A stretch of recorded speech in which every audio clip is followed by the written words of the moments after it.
La Revolución Mexicana. Hola, ¿están listos para un viaje en el tiempo a una de las épocas más emocionantes de la historia de México? Hoy vamos a hablar de la Revolución Mexicana, un momento súper importante donde el pueblo de México se unió para buscar un país más justo. Pero, ¿por qué hubo una revolución? Vamos a descubrirlo. Todo comenzó con un señor llamado Porfirio Díaz. Él fue el presidente de México por muchísimos años, más de 30 años. A esto se le llama dictadura. México se veía muy moderno por fuera, con trenes y edificios elegantes. Pero la verdad es que solo unos pocos eran ricos. La mayoría de la gente, sobre todo los campesinos y obreros, eran muy pobres y no tenían derechos. El pueblo estaba cansado de esta injusticia. Querían dos cosas principales: democracia, poder elegir a sus líderes, y tierra, que los campesinos pudieran tener sus propios terrenos para trabajar. Entonces, apareció un hombre valiente llamado Francisco I. Madero. Él dijo: ¡Ya basta! Y propuso elecciones. Su lema era: sufragio efectivo, no reelección. Díaz se burló y lo encarceló.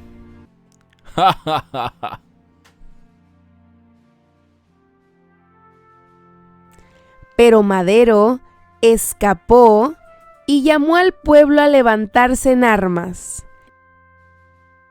El 20 de noviembre de 1910. Ese es el día en que decimos que la Revolución Mexicana comenzó. El pueblo tomó sus sombreros y sus caballos y se unieron. Surgieron líderes increíbles, cada uno luchando por algo distinto. En el norte, el general Pancho Villa, un jinete espectacular, con su famosa División del Norte. Y en el sur, Emiliano Zapata, que luchaba por la tierra para los campesinos. Hubo muchos combates y años de lucha.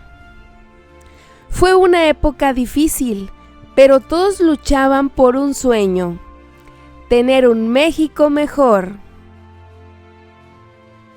Y no olvidemos a las Adelitas, las mujeres valientes que hicieron de todo.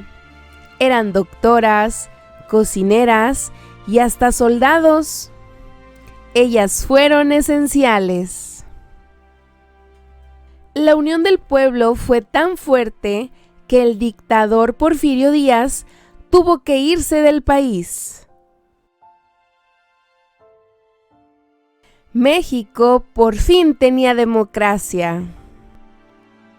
Después de la renuncia del presidente Porfirio Díaz, hubo varios presidentes, pero en 1911, Francisco I. Madero queda como presidente electo.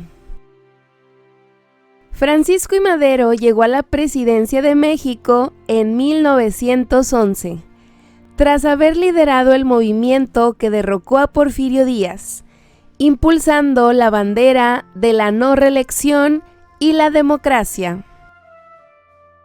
Sin embargo, su gobierno fue corto y enfrentó enormes desafíos. Victoriano Huerta, quien era el general en quien Francisco I. Madero confió para sofocar la revuelta, lo traicionó al pactar con los rebeldes. Francisco I. Madero y el vicepresidente José María Pino Suárez fueron obligados a renunciar. Posteriormente, fueron asesinados por órdenes de Victoriano Huerta, quien asumió la presidencia y estableció una dictadura. Este asesinato reencendió la Revolución Mexicana con la oposición generalizada a Victoriano Huerta, liderada por Venustiano Carranza, Álvaro Obregón y Francisco Villa. Victoriano Huerta fue un militar que había servido en el antiguo régimen de Porfirio Díaz. Tomó el poder en febrero de 1913. Su gobierno se caracterizó por ser un intento de restaurar el orden militarista al estilo del porfiriato, pero con una brutalidad aún mayor. La alianza de las fuerzas revolucionarias, los constitucionalistas de Carranza, los villistas de Francisco Villa en el norte y los zapatistas de Emiliano Zapata en el sur, fue demasiado poderosa. El ejército constitucionalista, bajo el liderazgo de Carranza y con brillantes generales como Álvaro Obregón, logró derrotar a las fuerzas federales de Victoriano Huerta. Victoriano Huerta se vio forzado a renunciar y exiliarse en julio de 1914. El 5 de febrero de 1917 fue promulgada la Constitución Política de los Estados Unidos Mexicanos, poniendo fin legalmente al proceso revolucionario iniciado en 1910. Venustiano Carranza fue el primer presidente electo bajo la nueva Constitución. Esta Constitución mexicana aseguró que todos tuvieran derechos, por ejemplo, derecho a la tierra, a un trabajo justo y a la educación. La Revolución Mexicana nos enseñó que la unión y la valentía del pueblo pueden cambiar la historia. Gracias a esos héroes, hoy tenemos un país con leyes que nos protegen a todos.